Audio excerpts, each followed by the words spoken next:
Hello and welcome to the video. This is a quick video on this thing here. This is one of the new R-line batteries from Tattu. This is the version 5.0. It's not been out very long. Now this is a 6S pack, and 6S is becoming far more common in the hobby for racing, freestyle, but also for the kind of things that I like to fly as well, the larger endurance style quads. For those who want to ask, this is the FPV, Recon FPV, Recon 7 Pro. This is one that can fly for a very long time. It has crossfire on, but even that uses 6S batteries. So I needed to get a couple of 6S batteries in for some of the stuff that I'm reviewing at the moment, and also it'll fit that Recon FPV quad. And I've got two of these in because from what I was hearing, they perform incredibly well.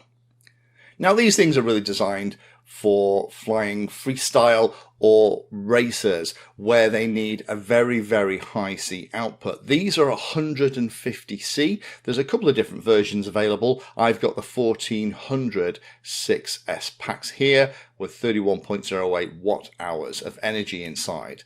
Now, to get the kind of current rating 150C, you do need a huge amount of electrode material inside in order to transfer that power from the battery out through the connector. But despite the high C rating, the weight of the pack wasn't as much as I expected. All that extra material inside for that high C rating means that it's lower internal resistances as well when you're flying, and that means that you don't get the same kind of voltage sag. And that means that the last lap for racers should be much closer to the first lap, and you don't get that kind of, oh, my battery's starting to run out of energy feeling towards the end of the flight. So I've been flying this on my Recon 7 Pro and having a whale of a time with it to see how they actually perform. Although that's not what it's actually designed for, I was interested to see how they behaved.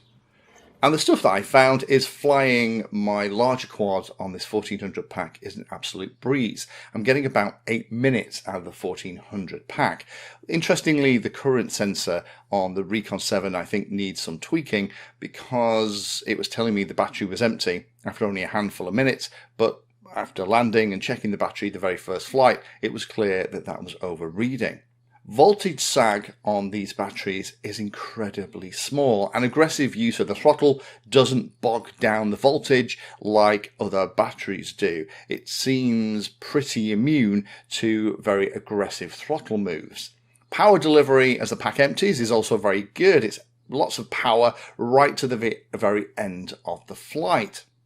So unlike lots of the batteries that I tend to use to fly things like the Recon 7, this thing is giving me 0 battery warnings until the pack is genuinely starting to get to the end of the flight. Now, why is 6S used so much on things like endurance quad? Well, the cool thing is as you increase the voltage, the amp draw that the motors need reduces because watts, or the power that the motors use, is volts times amps. As you increase the voltage, the amp's going to drop. So I'm getting more models in that are going to be running 6S packs. So I have these now here that are going to be perfect for those tests. But if you are a pilot out there that's maybe looking at these and you are flying 6S already and things like inconsistent power delivery and voltage sag are something that's annoying you, then these new version 5 R-lines from Tattu, I must admit, are pretty impressive. Thank you for spending your time today watching that video. You can find me in all the usual places on social media, and if you're trying to learn about a subject, then check out the playlist. All of my videos are organized into easy to follow playlists that if you're trying to learn a topic will take you from the basics right the way through to some pretty advanced stuff.